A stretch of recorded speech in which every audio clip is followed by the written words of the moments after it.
ঐতিহ্যকে চাইলেই মুছে ফেলা যায় না, কিন্তু নাগাল্যান্ডের এক প্রত্যন্ত এলাকার আদিবাসীদের সেই ঐতিহ্যকেই ছাড়তে হচ্ছে। যে জঙ্গলের সঙ্গে তাঁদের নিবিড় সম্পর্ক, তার বৈচিত্র্যকে টিকিয়ে রাখতেই এই কঠিন কাজটি তাঁদের করতে হচ্ছে। কিন্তু প্রজন্মের পর প্রজন্ম ধরে যে পরম্পরা তারা অনুসরণ করে আসছেন, তাকে কিভাবে তারা হঠাৎ একদিনে ছেড়ে দেবেন? এই প্রতিবেদনে থাকছে পরিবর্তন এবং ঐতিহ্যের মাঝে সেই কঠিন সিদ্ধান্ত নেবার গল্প। ভারতের পূর্ব সীমান্তে নাগাল্যান্ডের এক দুর্গম কোণে চাংলাংশু গ্রামের অবস্থান। এখান থেকে নিকটতম শহরে যেতেও ৮ ঘন্টা লাগে। এই গ্রামে কোন্যাক নাগা সম্প্রদায় বাস করে। এই গোষ্ঠীর রয়েছে বহু পুরাতন শিকারের ঐতিহ্য।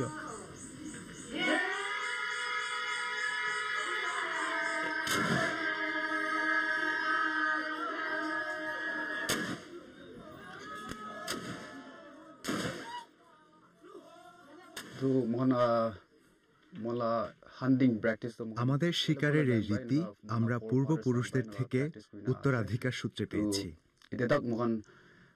আজও প্রতিটি ঘরে ২-৩টে বন্দুক পাওয়া যাবে।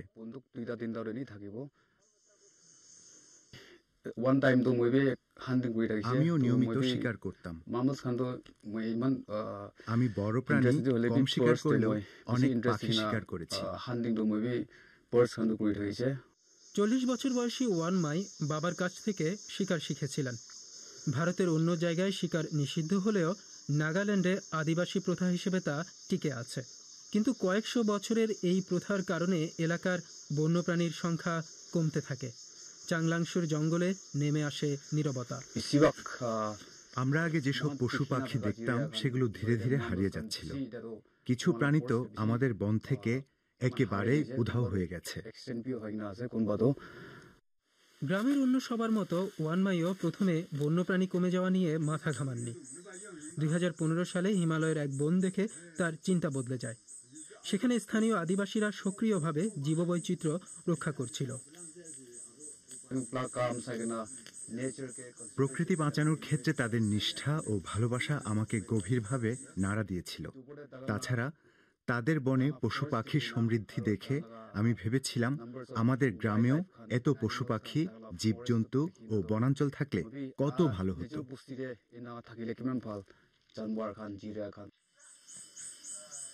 ওয়ানমাই গ্রামে ফিরে একটি জীববৈচিত্র্য ব্যবস্থাপক কমিটি গঠন করেন। তারা ৩টি ছোট বনাঞ্চল পুনরুদ্ধারের সিদ্ধান্ত নেন।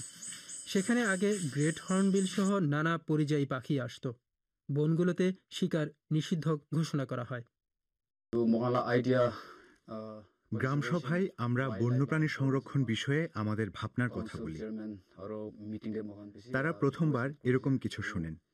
বন্যপ্রাণী সংরক্ষণের এই বিষয় তাদের কাছে একেবারেই নতুন ছিল। কিন্তু এই সংরক্ষিত বনাঞ্চলের চারপাশে জুম চাষ চলত। ঐতিহ্যবাহী এই পদ্ধতিতে জঙ্গল পরিষ্কারের পর গাছ ও আগাছা পুড়িয়ে জমি চাষের উপযোগী করা হয়। প্রতি বছর বনের এক অংশ পুড়িয়ে সেখানে ফসল ফলানো হয়। পরের বছর অন্য অংশ পোড়ানো হয়। ৮ বছর পর পর এই চক্রের পুনরাবৃত্তি চলে। জুম চাষের পরিবেশগত প্রভাব নিয়ে বিতর্ক আছে। নাগাল্যান্ডের বন বিপুলভাবে নষ্ট হওয়ার জন্য এটিকে দায়ী করা হয়। ২০০৩ থেকে ২০২৩ সালের মধ্যে ১২০০ বর্গ কিলোমিটারেরও বেশি বনভূমি হারিয়ে গেছে। অর্থাৎ মাত্র ২০ বছরে দিল্লি শহরের এলাকার সমান বনাঞ্চল নিশ্চিহ্ন হয়ে গেছে। তবে গবেষণায় এও দেখা গেছে যে জুম চাষ খাদ্য নিরাপত্তা দেয় এবং মাটির উর্বরতা বজায় রাখে। এটি পাম তেলের চাষের মতো স্থায়ী এক ফসলি কৃষির চাহিদাও কমায়।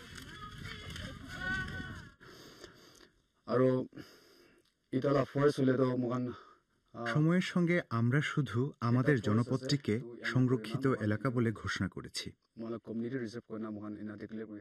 এর সঙ্গে আশেপাশের জমিগুলোকেও আমরা যুক্ত করেছি। তার মানে হলো গ্রামবাসীর যে জীবনধারা বা তাদের যে জুম চাষ, সেখানে কোনো প্রভাব পড়েনি।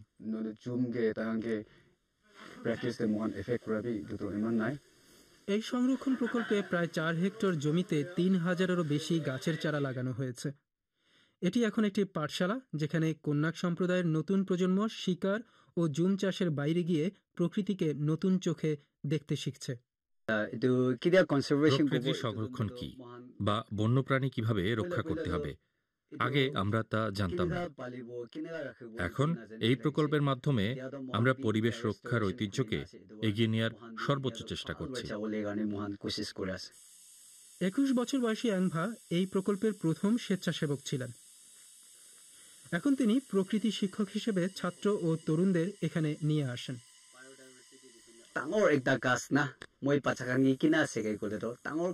আমি শিশুদের বলি, ওই বড় গাছে শুধু পিঁপড়ে থাকে না,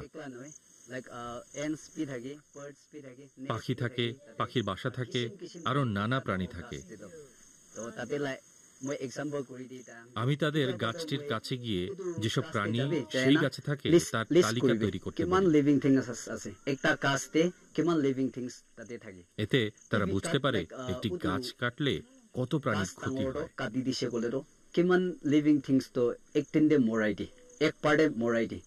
এই শিক্ষার্থীরাই পরে স্বেচ্ছাসেবক হয়ে চারাগাছের যত্ন নেয় এবং এই অঞ্চলকে রক্ষা করে।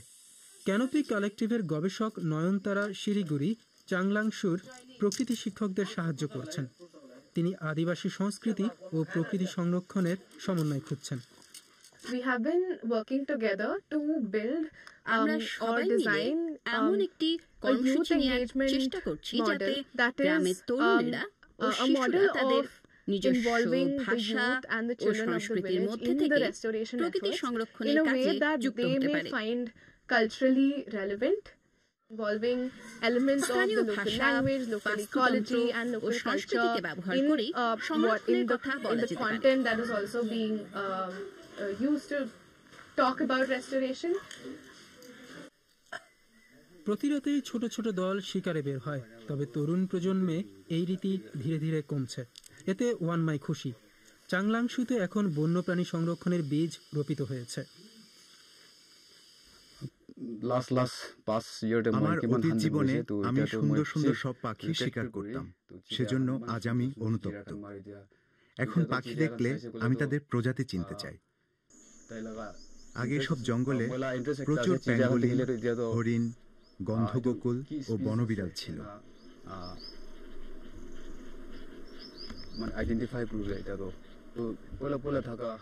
আমরা এখন প্রকৃতি সংরক্ষণের চেষ্টা করছি।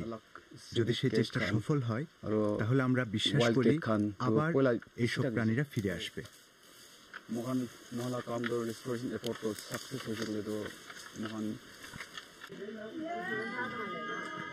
এই প্রাণীরা ফিরে এলে এক সময়ের দুঃসাহসী শিকারীরা সগর্বে তখন তাদের রক্ষা করবে।